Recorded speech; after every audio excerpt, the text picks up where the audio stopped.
Coucou à tous. Alors on se retrouve dans une nouvelle vidéo et aujourd'hui ça sera un épisode sur le podcast.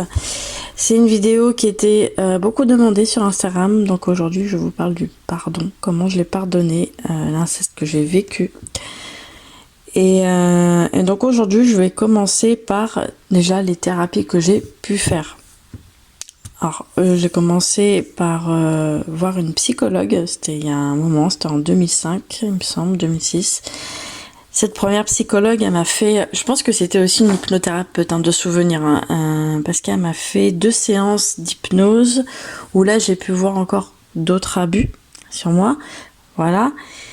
Et je crois qu'il y a eu un moment avec elle, alors je sais plus ce que ça remonte, je lui avais dit quelque chose en séance et je me rappelle de sa tête encore, de son expression de son visage. Je la sentais un peu démunie et en fait ce qu'elle a fait c'est que je sentais elle se sentait pas prête à aller jusque là avec moi, donc elle m'a prescrit une psychanalyse, donc elle m'a dit d'aller voir un psychiatre. Donc après elle, j'ai été suivie par un psychiatre pendant plus de 10 ans. J'ai eu un traitement aussi. Et pendant cette psychanalyse, j'ai fait d'autres petites thérapies à côté. Donc je suis allée en sophrologie et en EFT. La sophrologie, ça m'a beaucoup aidée à être moins stressée, parce que j'étais de nature anxieuse. Donc voilà, je suis encore un peu, mais c'est beaucoup moins fort. Et donc voilà, la sophrologie m'a aidée à être beaucoup moins stressée, à surtout retirer la haine, la colère. J'avais beaucoup de colère, j'avais beaucoup de violence en moi qu'il fallait apaiser. Donc voilà, la sophrologie, ça m'a aidée à ça.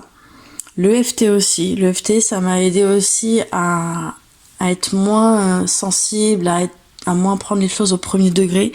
Parce qu'il y a peut-être 16-17 ans en arrière, je prenais tout au premier degré. J'étais très très affectée pour tout et n'importe quoi, très très sensible, donc l'EFT a apaisé un peu cette sensibilité. Ensuite, j'étais toujours en psychanalyse, Il y a eu un moment où j'ai entendu parler de l'EMDR et j'en ai parlé à mon psychiatre. Mon psychiatre de l'époque était pas trop pour, mais en même temps je vais vous dire, je l'ai pas écouté. Je l'ai pas écouté, j'avais cette tendance à pas trop écouter les gens autour de moi, je faisais comme moi j'avais envie, voilà. Et ce qui s'est passé, c'est que je suis quand même partie en thérapie EMDR, tout en suivant ma psychanalyse. Et en EMDR, ce qui s'est passé, c'est que le thérapeute, au début, ne voulait pas me faire de séance parce que j'étais sous traitement. Et il m'a dit qu'il fallait que je ne prenne plus mon traitement pour pouvoir aller en EMDR, pour que la thérapie fasse effet, parce qu'avec le traitement, c'était pas possible. Donc j'ai arrêté ce traitement, mais j'ai fait un sevrage avant, petit à petit, j'ai pas arrêté tout d'un coup. Et après avoir arrêté ce traitement, j'ai commencé ma thérapie en EMDR. Donc là, petit à petit, j'allais de moins en moins vers mon psychiatre et j'étais beaucoup plus avec mon thérapeute en EMDR. Et c'est quelques années après que j'ai un petit peu lâché la psychanalyse, parce que je voyais que mon psychiatre, pour lui, il me trouvait mieux, il sentait que j'avais pas mal changé, qu'il y avait beaucoup de choses qui avaient évolué aussi dans ma vie. Donc voilà, bon, il m'a pas dit d'arrêter, mais c'est venu de moi-même, j'ai voulu arrêter la psychanalyse et je suis allée vraiment à fond en EMDR. L'EMDR m'a beaucoup aidé au niveau du stress post-traumatique, à me détacher aussi de ce que j'ai vécu émotionnellement.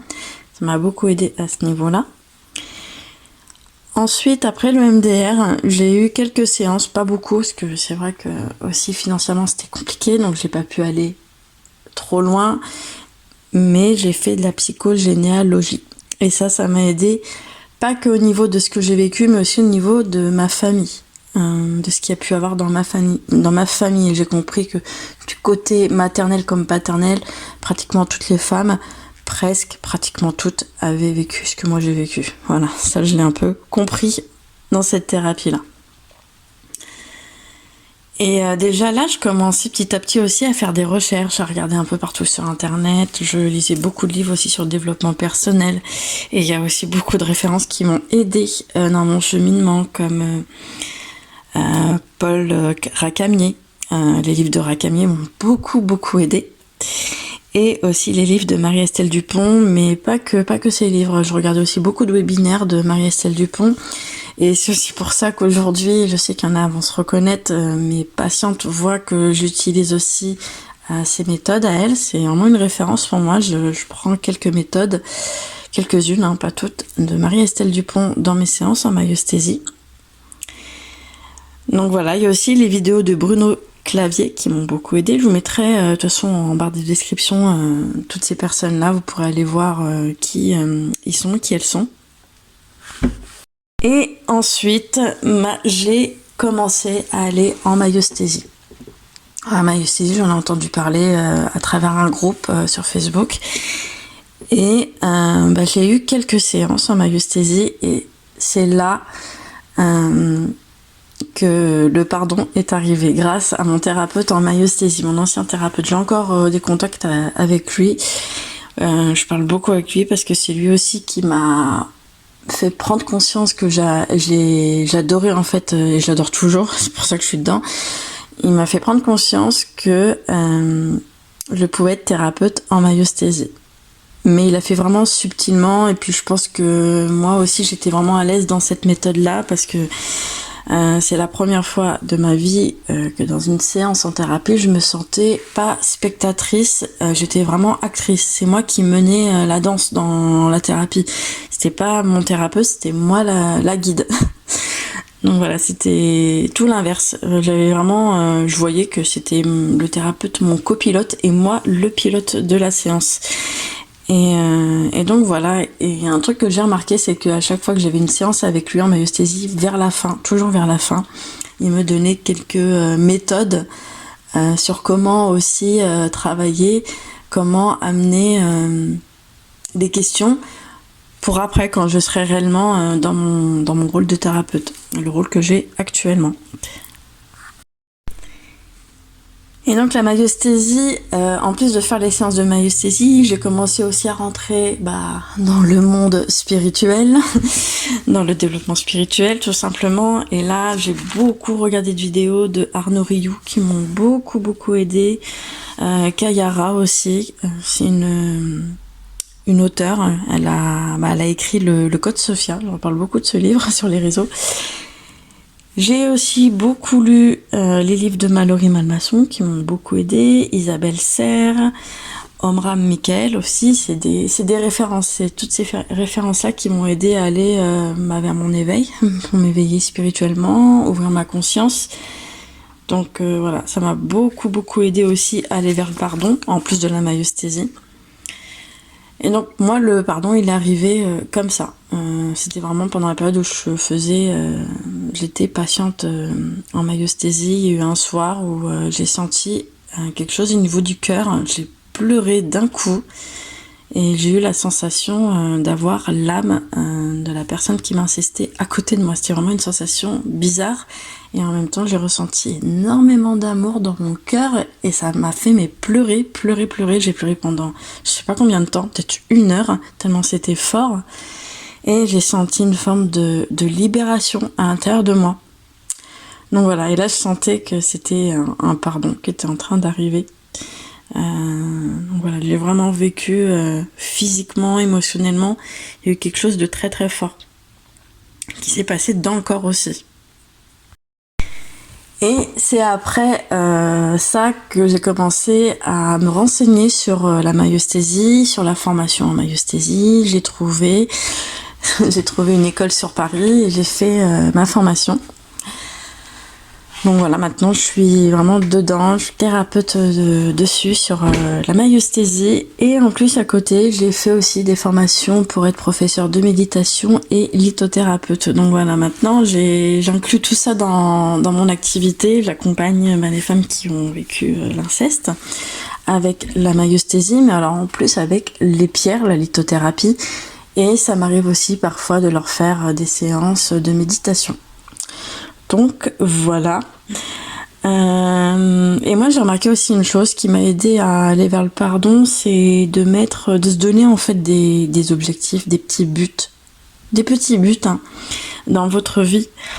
Alors ça peut partir de rien, vraiment des petits trucs tout bêtes, ça peut être même au niveau de l'hygiène de vie.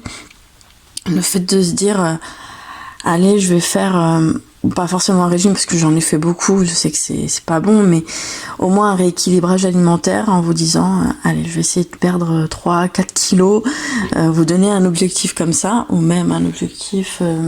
ça peut être même au niveau créatif, hein, de trouver quelque chose qui vous plaît, que vous aimez faire avec vos mains, ou même, enfin je dis avec vos mains, mais avec même d'autres choses. Hein. Si vous êtes des cerveaux droits avec vos mains, si vous êtes des cerveaux gauches, bah allez sur des choses beaucoup plus, on va dire, rationnelles. Mais voilà, vous trouvez un petit but pour chaque domaine de vie. Hein. Ça peut être professionnel. Alors professionnel, bah, voilà, chacun a ses idées, ses passions. Bah, essayez de trouver une formation pour aller, on va dire, perfectionner ce que vous aimez faire, hein, pour après en faire votre métier. Ça peut être même un objectif familial. Moi, je vais donner un petit exemple tout bête. Je sais que par rapport au niveau familial, par rapport à mes filles, et ben j'ai mis quelques petites actions en place pour que mes filles aient une vie matérielle, on va dire, facile, qu'elles aient du confort. Donc voilà, je donne des petits exemples comme ça, mais ça peut être plein d'autres choses. Alors quand je dis aussi objectif, ça peut même être des choses sur la confiance en soi, l'estime de soi, essayer de trouver même des défis à vous relever pour aller vers ça, pour aller vers une meilleure confiance en vous, une meilleure estime de vous. Et aussi, je voulais préciser une chose par rapport au pardon. Parce que je sais qu'il y en a beaucoup qui me disent que c'est compliqué en fait pour elles d'aller vers ça, vers le pardon, parce que ça serait encore... pour elles, ça serait un peu comme un échec. Enfin, j'entends souvent ça, hein, souvent en accompagnement, en maïeusthésie. Beaucoup me disent... je suis détruite, ma vie elle est finie, elle est terminée, comment je peux pardonner? En fait, le pardon, si je fais cette vidéo aujourd'hui, c'est pas pour pousser les personnes qui ont vécu l'inceste à pardonner, c'est juste pour vous parler de mon expérience et en même temps vous dire que le pardon, chacun fait comme il veut. En fait, s'il y en a qui veulent pas pardonner et qu'au fond de leur cœur, bah c'est ok en fait, il n'y a pas à les forcer, si pour beaucoup vous aimeriez arriver vers ça, vers le pardon, faut vous sentir plus tranquille, bah c'est ok aussi. Donc chacun fait comme il veut et surtout chacun avance à son rythme. Donc voilà pour cette vidéo, j'espère qu'elle vous aura plu. Moi je vous dis à la prochaine dans une nouvelle vidéo.